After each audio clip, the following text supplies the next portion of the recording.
আসসালামু আলাইকুম সবাই কেমন আছেন? আমরা আলহামদুলিল্লাহ ভালো আছি। অনেক দিন ধরে ভাবলাম যে বড় ভিডিও শেয়ার করি না আপনাদের সাথে, তো নিয়ে আসলাম আজকে সুন্দর একটি ভিডিও। আজকে হাজব্যান্ড ওয়াইফ মিলে গিয়েছিলাম সবজির বাজারে। বাজারটা হচ্ছে কি আমাদের বাসার পাশেই, তেমন একটা দূরে না। তো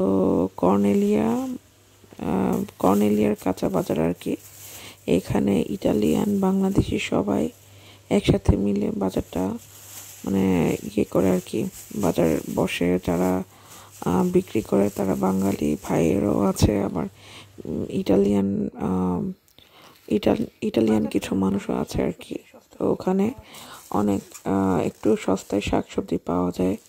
তো আমরা দেখা যায় যে আলিমেন্টারি থেকে যদি শাকসবজি কিনি একটু দাম পড়ে যায় বেশি। তো ভাবলাম যে যাই, পরে অনেক কিছু কিনে নিয়ে আসলাম। টমেটো, তারপর হচ্ছে কি টমেটোগুলো ওখানে ছিল €1 করে কিলো। আর আমাদের বাসার পাশে যে মারোকিয়ান ইজিপশিয়ান যে ফ্রুত্তা বেরদুরের দোকান আছে, ওখানে একটু দাম পড়ে বেশি, বা নর্মালি সুপার মার্কেটগুলোতে দাম পড়ে ভালোই। আর পেঁপে নিয়েছিলাম দুইটা পেঁপে অনেক সস্তা ছিল। তো আর বেগুন একদম ফ্রেশ চিকন বেগুন কিনে নিয়ে আসছি। আনার পর হচ্ছে গিয়ে জাহানুর বাবা বলছে যে কাজে চলে যাবে, তারপর হচ্ছে গিয়ে আমি এগুলো ভাজি করলাম, লম্বা করে ভাজি করলাম আর কি। তারপর হচ্ছে গিয়ে বাজারগুলো একটু দেখছিলাম। আর এখানে হচ্ছে গিয়ে মুরগির মাংস আলু দিয়ে রান্না করেছিলাম, এগুলো গরম করছিলাম আর কি। তো দেখতে থাকুন, ভালো লাগলে অবশ্যই লাইক কমেন্ট শেয়ার করতে ভুলবেন না। আর হচ্ছে কি আমাদের বাসার এখান দিয়ে মেন রোড ছিল, মেন রোডের খুব ট্রাফিক ছিল। পরবর্তীতে আরেকটা রাস্তা আছে, ওই দিক দিয়ে পরে বাসার দিকে এসে তারপর হচ্ছে গিয়ে ওই সাইড দিয়ে গেলাম আর কি।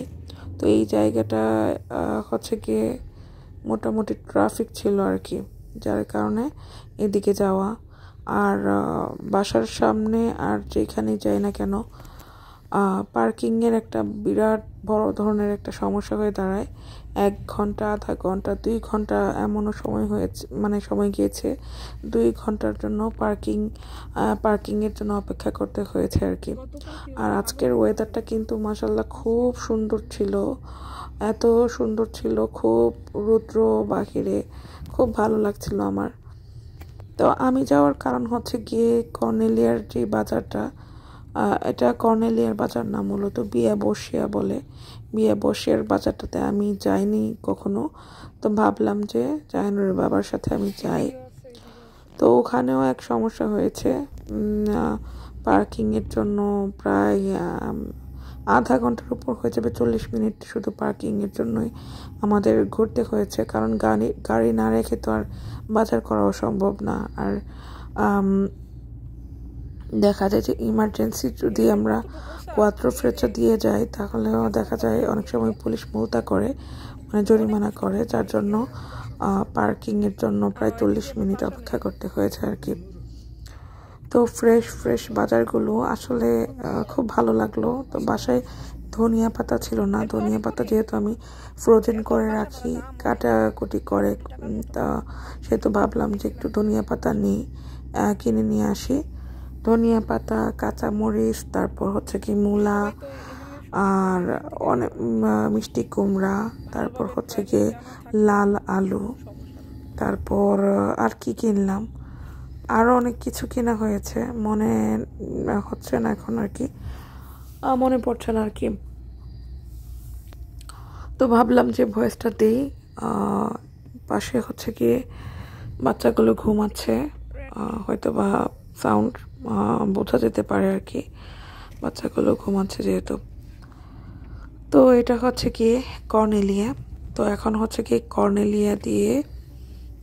কর্নেলিয়ার পাশেই বিয়া বসে আর কি। এই যে আমরা বিয়া বসের ভেতর মানে এলাকাটাতে ঢুকলাম, এখান দিয়ে প্রায় অনেকবার রাউন্ড করা হয়েছে, এই মানে পাওয়াই যাচ্ছে না, অবশেষে পেলাম আর কি। এই যে এখানে রাখা হলো।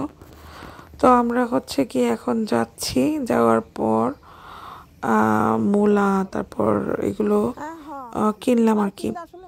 কেনার পর আবার হচ্ছে গিয়ে পার্কিং যেখানে করেছি গাড়িটা সেইখানের অপোজিট পাশে হচ্ছে গিয়ে আলিমেন্টারি ছিল। তো জাহানের বাবা বলল যে আলিমেন্টারি থেকে মুড়ি টুড়ি বা চানাচুর এগুলো আবার বাচ্চারা পছন্দ করে, এগুলো নেওয়া যাক। তারপর একটা জিনিস খুব অবাক লাগলো যে পোলাও চাল এত দাম বেড়েছে। 1 কেজি পোলাও চাল ছিল হচ্ছে গিয়ে 2.5 ইউরো করে কিলো, আর এখন 1 কেজি পোলাও চাল হচ্ছে গিয়ে 6.5 ইউরো করে কিলো। জাহানোর বাবা কিনে নিয়ে আসছে, 3 প্যাকেট নিল পোলাও চাল, তারপর 2 প্যাকেট মুড়ি, চানাচুর, হাবিজাবি অনেক কিছু কিনছে। তো এই আর কি। তো আমার হাতেও ছিল 2টা ব্যাগ, জাহানের বাবার হাতে ছিল 2টা ব্যাগ। তো আবার আমরা বলা করছিলাম যে মাছ আর মুরগির মাংস, গরুর মাংস আরেকটু দূর থেকে অন্য মার্কেট থেকে কিনতে হবে আর কি। মুরগিটা নাকি তুরপিনা তারাতে কোন দোকানে নাকি ভালো পাওয়া যায়। এই ছিল আজকের ব্লগ। ভালো লাগলে অবশ্যই লাইক কমেন্ট শেয়ার করতে ভুলবেন না। আল্লাহ হাফেজ।